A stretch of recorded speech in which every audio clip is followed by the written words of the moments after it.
Good morning, happy spring. We are in the throes of spring. I couldn't be more excited. I am here with my latte. I want to share the morning with you as we go through, and we're going to make homemade cream cheese. So welcome to the Happy Homestead. I'm Amanda. This is the April installment of our homemade dairy making challenge. And so in January we did Chevre style cheese. In February we did yogurt, and I think last month we did sour cream. And so in April we're tackling cream cheese. And like I've said before, and I'm sure I'll say it again, it is so easy. So ridiculously easy. I want you to try it. Maybe cream cheese is one of those things that you buy on the regular or semi-regularly, and this is something that you can make so easy at home, pretty affordable. A lot of variations with the different flavors that you can do with herbs and like garlic or like a lavender honey or wet walnuts, right? So many variations you can make on your own, and you can make this so much better for yourself and for your family than the commercialized brands with all the stabilizers and maybe added things that we just don't actually need. So, truth be told, I have already filmed the cream cheese, and it's sitting there on the stove, just kind of in the back of the stove at room temp, doing its culturing. But in the second time I have done this, I forgot to turn the microphone on. So, here we are. Happy day. So I'm just gonna kind of walk through what I did as like a voiceover, right? And you'll get to see the footage of what I actually did. So I started out with raw milk, and I show you the cream line. I take my gallon, I'm in a herd share with a local farm, and I take my gallon every week and I pour it into 2 half-gallon mason jars, purely for the fact that I can actually then utilize that cream to my liking in various ways throughout the week. But I took about a quart's worth of cream and put it into a small saucepan. I then heated that up to 86 degrees. So if you think about it, the milk and the cream, they're in the refrigerator and they're so low to mid 40s. So going to 86 doesn't take long. I think it actually took about 5 minutes when I did it. I timed it. It was 5 or 6 minutes that it took to 86 degrees. I had that on a medium to medium low heat on the burner. You do not want to walk away. You don't want to turn it up to high and walk away, because you'll scorch your cream and then all will be lost. And that is a travesty when it comes to raw milk or raw cream, in my book. And so stay close, check the temperature periodically. Stir with a slotted spoon. I prefer to use a slotted spoon because it just helps kind of keep things moving a little bit easier, especially once you put the cultures in. Now, I am using a culture packet from New England Cheese Making Company. I will link it down below, as well as I'll link the list of where we do all of our different challenges through the year of 2024. We're doing a different dairy challenge each month. And so that way you can kind of see what we've done, what's upcoming, and you can go get your cultures ahead of time. So all you need is the cream cheese culture and between 1 and 4 quarts of cream or cream/milk. Now I do this with about a quart, maybe about a quart and a half worth of cream at a time, but you can choose how much cream, and I say cream or cream/milk. I'm saying that for a reason, because you can kind of do a half and half or just cream.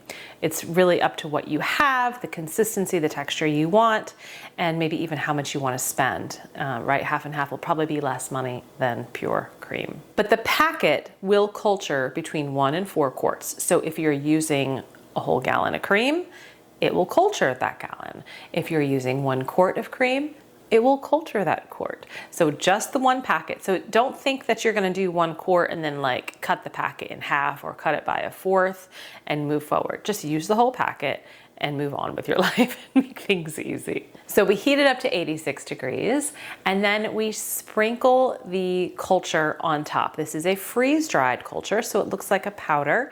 We need to then wait 1 to 2 minutes to let that powder rehydrate on the surface of the milk, of the liquid, and then we can start stirring it in. And I prefer to always stir with a slotted spoon, both back and forth, as well as up and down. We're really trying to distribute not only the culture, but if you have a half and half type mixture, you want to make sure you're distributing the cream as well, because naturally that cream will start to rise to the top. It won't all separate within those few minutes, so don't fret, right? But just by mixing it all through, it helps just create a better, creamier texture for your cream cheese. Now, once you've got it to 86, you've got your culture mixed in, you kind of mix it thoroughly for just a couple of minutes, you're going to put the lid on your pot, and I just put it to the back of my stove because the stove's still then a little warm. It's basically room temp, but I know it's there, it's safe, no one's touching it, no one's messing with it. But you can easily just put it on your counter. You wanna put it somewhere where it is room temperature, where it won't be disturbed. Now we're going to keep it there for 10 to 12 hours. That's how long it's gonna take to culture that cream. The more cream you have, the longer on that scale it will take, the less time it will take to culture it. Once it's cultured, then we'll come back and we're gonna strain it through some cheesecloth just to get a little bit extra of that whey, that extra liquid out to get to that desirable creamy texture. Now, I started this at 10 a.m. this morning, and so theoretically between 8 and 10 tonight is when I'm gonna then strain and move forward with these steps. So I want to tell you the best time to really start this process is not at 10 o'clock in the morning. The best time to start making your cream cheese is actually at night, right before you go to bed.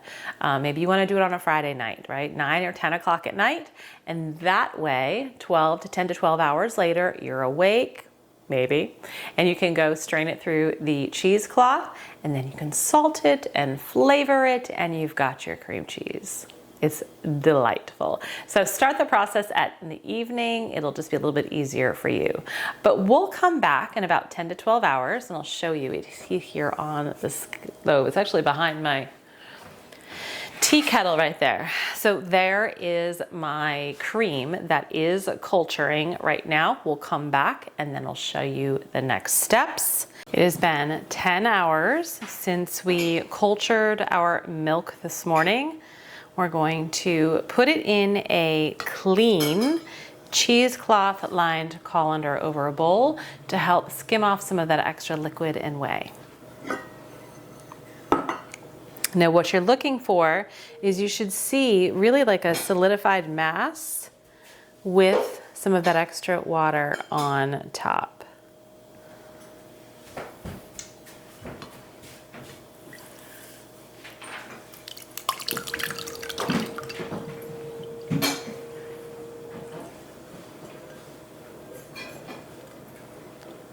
So this needs to now sit for about another 3 to 6 hours. But you can already see some of the liquid coming out, and then this is eventually going to be our mass of cream cheese. So I'm gonna go dump this extra liquid right now because it's gonna start filling up pretty fast, and then it will start slowing down.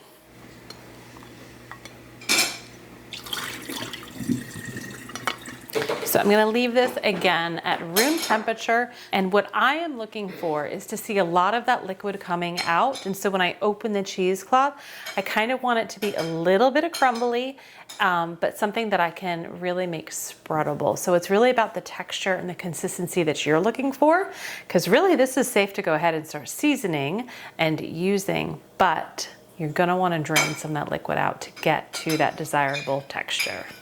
Good morning. Are y'all ready for some real life? So I say good morning because it is 7:30 in the morning. So yesterday at 8 o'clock, you saw me put the cream cheese in the cheesecloth and strain it. I think around 9 o'clock, 1 hour later, I was like, I can't do this. I can't stay up. So I left it in the way you saw it, but I did put it in the refrigerator. So let's take it out. Let's see how it looks and let's season it. You saw me dump that first bowl of whey. Here is what has come out over the last 11 hours. Decent amount. Now I'm not gonna dump this yet. I've got a little glass container here. This is what I like to store our cream cheese in. We're gonna open up our cheesecloth. Good morning, Marley. Good morning.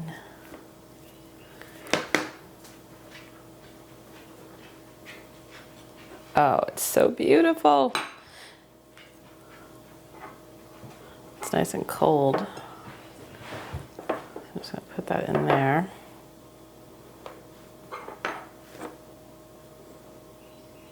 Get all these little bits. And then I will wash this. Actually, I'm gonna put this in a separate bowl. Scratch that. I'm gonna put this in here so we can actually salt it.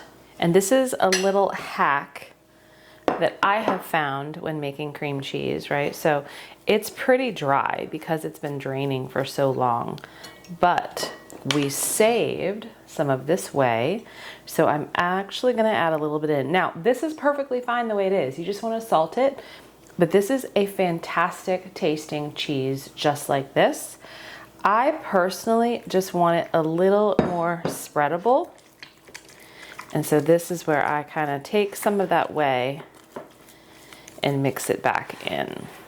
So that way you don't have to worry about, trying to time it perfectly for the draining aspect. You can kind of play around with it at the end to get what you're looking for.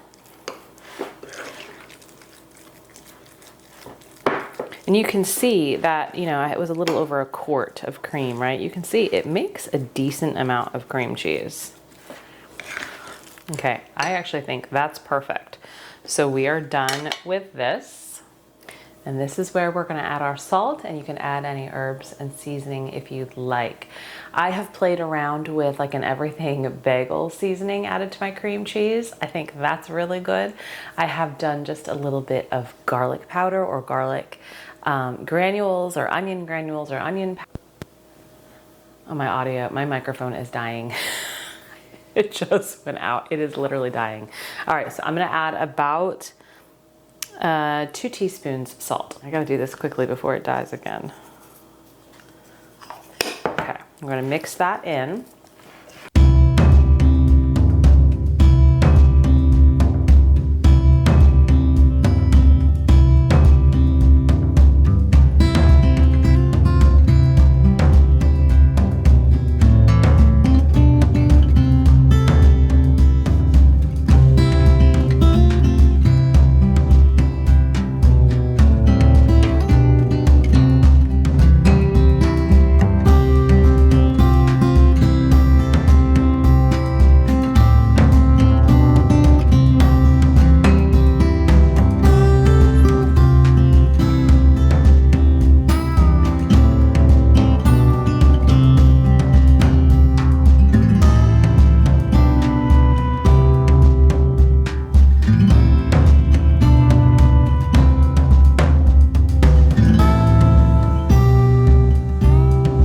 I hope you'll consider making your own cream cheese.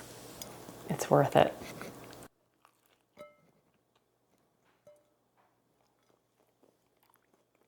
So good. Stay healthy, stay well. I'll see you next time.